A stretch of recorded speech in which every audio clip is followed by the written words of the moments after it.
bersamamu. Bersama rohmu. Inilah Injil Yesus Kristus menurut Lukas.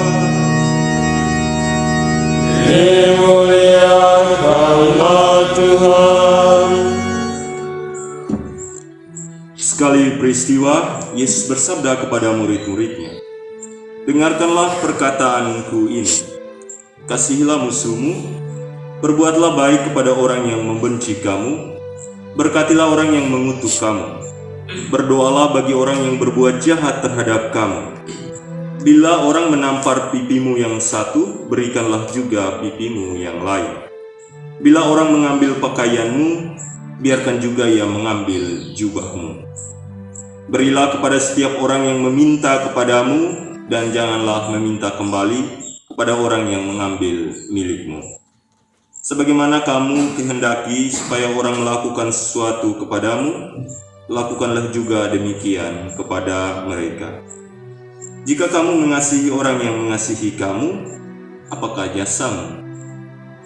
Karena orang-orang berdosa pun mengasihi juga orang-orang yang mengasihi mereka. Sebab jika kamu berbuat baik kepada orang yang berbuat baik kepadamu, apakah jasamu?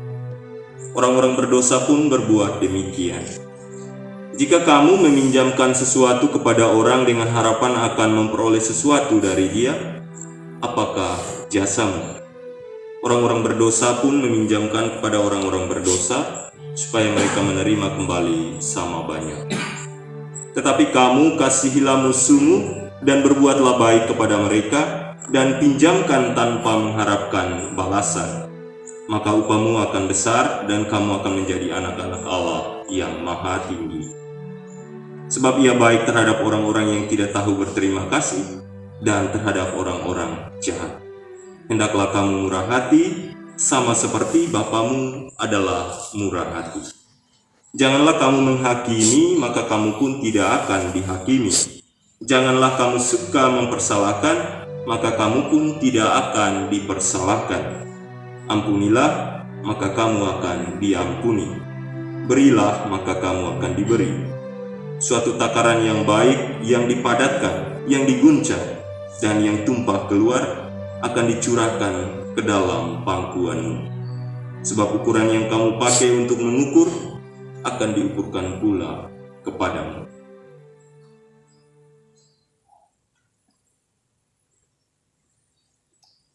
Demikianlah Injil Tuhan. Terpujilah Kristus. Saudara-saudariku yang terkasih, selamat pagi, selamat hari Minggu untuk kita sekalian. Selamat pagi. Saya memulai renungan ini dengan sebuah pernyataan yang menurut saya bagus dan saya suka, yaitu ketika Tuhan berjanji atau ketika Tuhan bersabda, sabda atau janji Tuhan itu tidak pernah gagal terlaksana. Jadi ketika Tuhan mengatakan sesuatu kepada kita, ketika Tuhan bersabda, yang kita dengar, yang kita tahu, yang kita baca dalam teks-teks kitab suci, percayalah, itu pasti akan terlaksana. Hanya saja soal waktu, cepat atau lambat. Kadang kita tidak bersabar di bagian yang itu. Tapi yang pasti bahwa Tuhan berjanji, janji Tuhan tidak pernah gagal terlaksana, kecuali memang Tuhan mau membatalkan. Saudara-saudaraku yang terkasih, hari ini kita mendengarkan bacaan teks yang sangat menarik, ya, terutama dari bacaan Injil. Kita mendengar bagaimana Tuhan mengajak kita untuk mengasihi, untuk murah hati, dan lain sebagainya. Itu kata-kata yang sangat umum dan kita bisa mengerti tanpa harus belajar dengan dahi yang keruh. Tidak perlu kita serius sekali untuk belajar untuk bisa memahami teks-teks yang ada dalam bacaan Injil, ya. Ketika kita membacanya, kita sudah bisa memahami. Kita tahu persis bahwa di dunia ini orang dengan level yang berbeda-beda bisa melakukan kebaikan versi mereka. Sesama orang jahat pun bisa saling mengasihi, bisa saling membantu, bisa mengadakan yang namanya teamwork. Tidak hanya kita orang-orang baik saja yang bisa bekerja sama, ya, bisa saling membagi porsi kerja yang baik dan menepatinya. Orang-orang jahat pun bisa melakukan hal yang sama. Itu semua kita tahu. Mereka pun bisa saling mengasihi. Makanya saya ketika merenungkan bacaan pada hari ini, yang terbersit dalam pikiran saya adalah bagaimana kita menaikkan level ini. Kalau Tuhan hari ini mengajak kita untuk mengasihi, kita harus meningkatkan. Tidak hanya mengasihi orang-orang yang kita kenal atau kita cintai, tapi mengasihi orang-orang yang mungkin kita benci, mungkin kita tidak suka. Terutama orang-orang yang kalau kita ketemu di lorong kita cuek. Ada toh. Kadang itu kalau tersalah di lapangan bola kaki itu bisa bawa sampai di lorong itu. Ketemu di lorong cuek begini, saya atau sengaja siul lihat rumah. Nah, itu kita harus meninggalkan ego itu dan meningkatkan level kita pada level yang lebih tinggi lagi. Hari ini Tuhan mengajak kita untuk mencintai musuh. Ya, bagi saya itu suatu yang di atas level normal kita, ya. Pada umumnya kita mencintai orang-orang yang mengasihi kita. Itu level yang normal. Level yang tidak normal adalah kita mencintai orang-orang yang kita benci. Bukan orang-orang yang membenci kita, orang-orang yang kita benci. Karena kita tidak tahu orang itu membenci kita atau tidak. Tapi yang kita tahu persis, yang bisa kita deteksi dengan baik adalah dari diri kita. Kita membenci orang itu. Bagaimana saya memperlakukan orang itu. Nah, itulah sebenarnya ajakan paling pokok untuk kita, untuk bagaimana kita meningkatkan level hidup kita. Hal yang sama juga bisa kita lihat dalam bacaan pertama tadi, ya teman-teman. Tadi dalam pengantar saya sudah sampaikan. Si Saul ini pengen bunuh Daud, tapi takdirnya terbalik, ya. Justru si Saul ini diserahkan oleh Tuhan kepada Daud, ya. Itu diserahkan. Karena apa? Karena Daud ini hanya 2 orang, dia dengan Abisai saja. Pergi ke tengah-tengah markas orang yang 3.000-an atau 300-an tadi itu, ya. Teman-teman bisa membayangkan, seorang raja pasti ditempatkan di tengah. Dan 2 orang bisa menyusup masuk di dalam dan seperti tidak ada apa-apa. Ini kita berpikir yang sederhana saja. Ini Tuhan yang menyerahkan dia. Sekalipun kita tahu Daud itu hebat, tapi kenyataan semacam ini saya rasa memang ini kuat kuasa Tuhan. Dan apa yang terjadi adalah bahwa Daud tidak begitu gampang, ya, merenggut nyawa si Saul ini, karena ya boleh dikatakan mungkin Daud jaga wibawa juga. Ini tidak ada perjuangan apa-apa. Sebagai seorang pahlawan ini tidak ada perjuangan apa-apa. Untuk apa saya menghabisi dia, padahal dia yang mencarinya. Akhirnya Daud hanya mengambil itu, pedangnya, ya, hanya itu saja yang dia ambil. Tapi itu juga cara membunuh yang lebih sadis, ya. Itu cara membunuh yang halus, ya. Dia tidak membunuh raga orang itu, tapi secara psikologi dia sudah membunuh orang itu. Karakter si Saul, lu sudah mati sebenarnya, tapi saya masih membiarkan kamu sekarang ini ada di bawah jajahan saya. Kamu tidak punya kuasa apapun lagi. Untuk hal yang bisa kamu kawal itu dirimu sendiri sudah tidak bisa kamu tangani. Apalagi kau mau mengatur seluruh bangsa ini. Nyawamu saja tidak bisa kamu jaga, apalagi bangsa ini.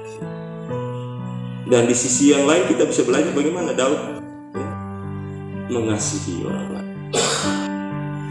Daud mengasihi musuh.